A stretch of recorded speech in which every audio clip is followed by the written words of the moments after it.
Hi, in this video, we are going to talk about how to index array elements, or in short, how to retrieve elements that is within the array. So let's suppose we have an array of this. So I have numeric array, right? I have numeric array of integers. Let's initialize the array by putting some values, right? Now, as you can see, this is my 0th element, 1th, 2nd, and 3rd. So I have an array of 4 elements, 1D array of 4 elements.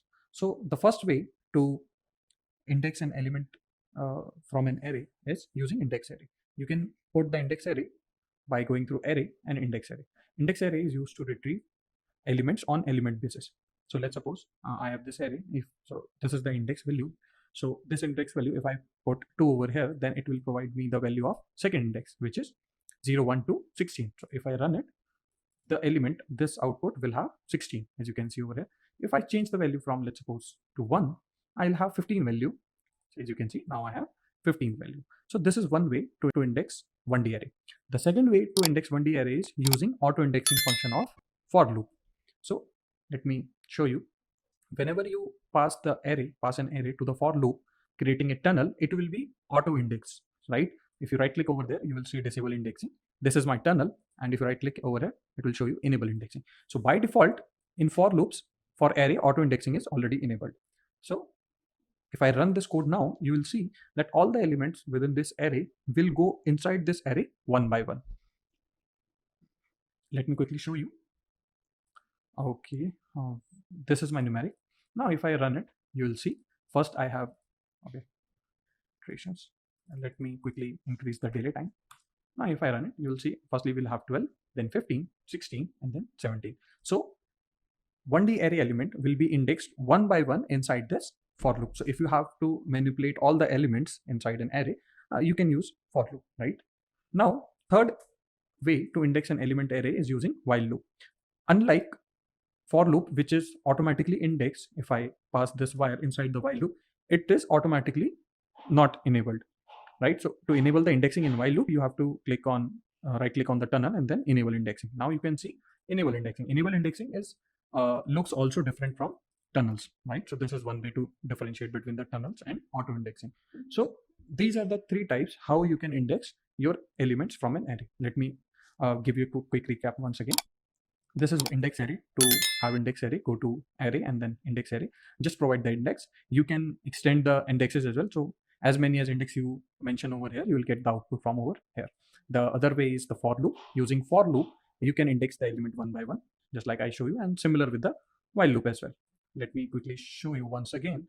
If I run this, let me quickly add, let's suppose 1, 2, and 5 value. Now if I run the program, you'll see 12, 15, 16, 17, 2, 1, 0, and 5. So it ran 8 times. My iteration is 7. That means it ran 8 times.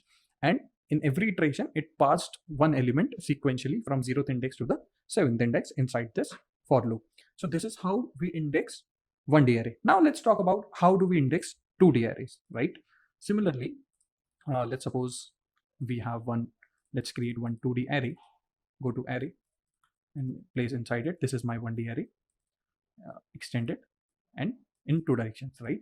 Let's to initialize the 2D array 4, 5, 6, 7, 8, 9, 10, 5, 6, 7, 8, 9, 10, 11, and then 12, right? So now I want to index elements from this 2D array. Again, similarly, we have three methods. First is index array, right?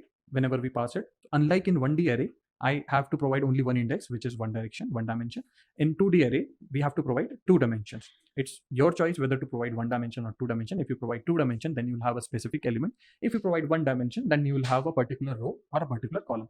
By default, the column is disabled, so you have to provide row. But if you provide column, then row will be automatically disabled. Let's suppose I want to have row number 1, right? If I wire it, then create output, and you'll see we'll have a subarray of let me quickly reduce the delay of this.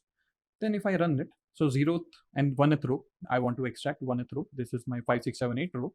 If I run it, then we'll have 5, 6, 7, 8. Now if I delete it and provide it, wire it from the column index, and then I run it again, then we'll have 2, 6, 10. This is 1th column. right? So this is how we index 2D array. Now if I wire both of the indexes, then you'll see we have an error over here. Go to create an indicator, then we'll have a specific element of 1 cross 1, which is 1 and then 1, 6. If I run it, we'll have a value of 6. So this is how we index 2D array using index array function. Again, it can be expanded. It's up to your convenience. Second way is again using for loop, wire it through.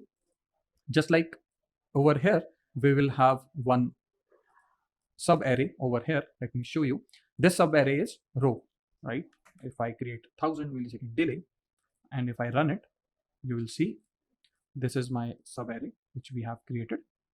Now if I run it, you will see 1 2 3 4, then 5 6 7 8, and then 9 10 11 12. So this for loop runs 3 times and provides you an output row by row, right? One thing more that I missed to tell you is that whenever you passed an array inside the for loop, then you don't have to provide the number of iterations inside the for loop. The for loop will automatically detect the number of elements inside this array. If it is 1D array, then it will detect the number of elements, and if it is 2D array, then it will detect the number of rows. So in our case, we have 3 rows, then it will run 3 times, right? So this is one thing about array that you have to keep in mind. Now let's suppose, so this is how we retrieve rows, and let's suppose I want to retrieve elements. So again, I'll put another for loop. Again, indexing will be there. Let's delete this and place indicator. Now this is my element. Move the delay over inside the loop. And now if I run the code, you will see this is my element. You will see 1, 2, 3. So the outer loop will run 3 times and the inner loop will run 4 times. So in overall, the both loop makes a total iteration of inside and outside 12 times, right?